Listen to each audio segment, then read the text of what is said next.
Hello, air signs. Happy Thursday, and welcome to your daily focus tarot.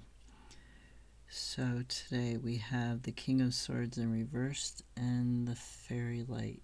So the King of Swords, this talks about being indecisive. When he's in the upright, he talks about really observing stuff and thinking about it before he takes action. In his action, he's really good at communicating, and that's his main strength, right? That knowledge and that ability to communicate that knowledge and put it into action. So when he's in the reverse, you're either not observing stuff or you're observing it incorrectly. You don't have that cutting edge thinking. You're indecisive. In some cases, this is somebody misusing their power. They're manipulating and they're cruel. Sometimes it's just withholding information from you. Now the clarifiers are the Magician and the Hermit.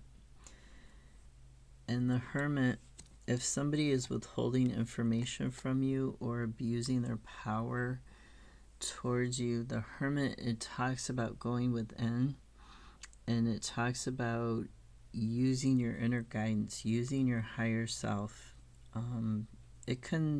I suppose you could ask for guidance from something other than your higher self, but this is more about your higher self. It's more about taking that time out. I see the number 3. It's more about taking that time out and using it to find your way again, to find who you are again, and to find the path that's right for you.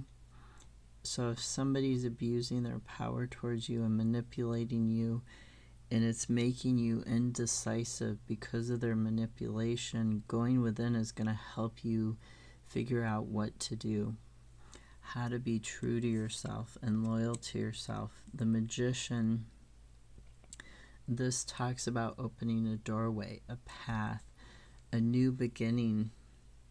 He talks about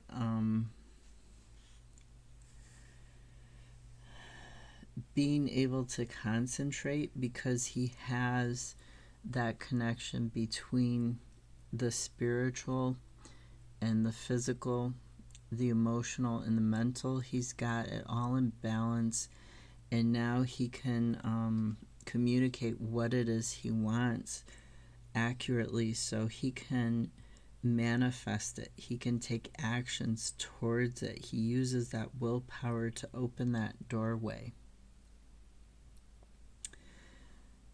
And the other cards that came out for you, the Fairy Light, this talks about putting things into balance. If you are not balanced in your priorities in your life, if something is out of whack, out of harmony for you, this is talking about being able to get that back into balance, and that need to balance it, to have that creative back and forth flow in your life. You need to balance two aspects, whatever is not working out for you.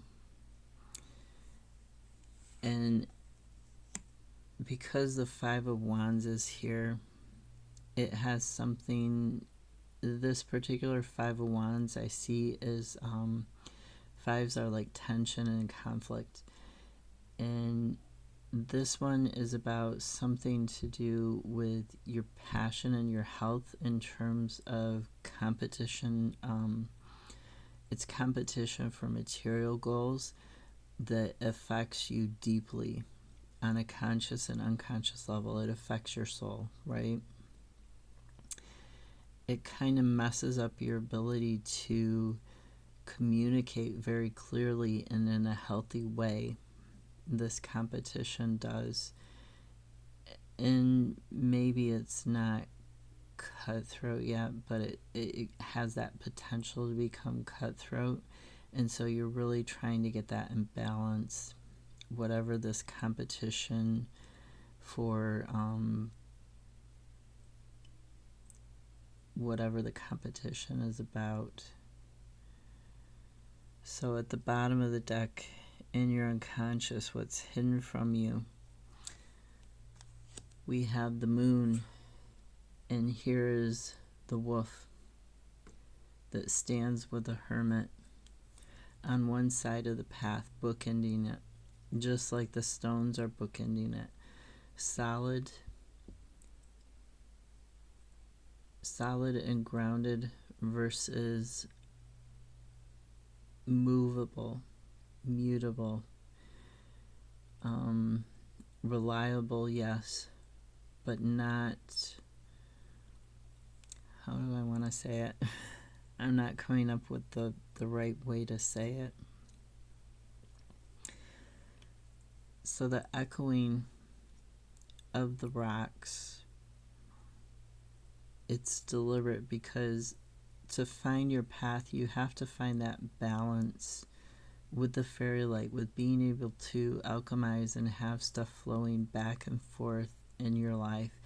You need to alchemize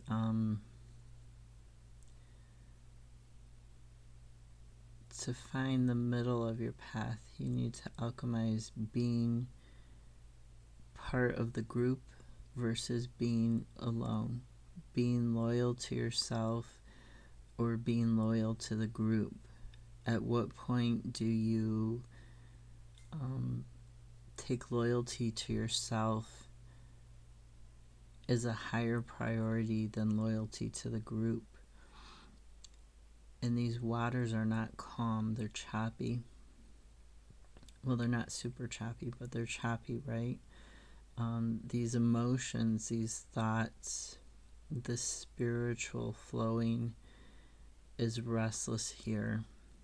So getting out of the water and onto this path, this solid ground, and it's leading up higher, closer to the moon. It's leading to that illumination, to that awakening.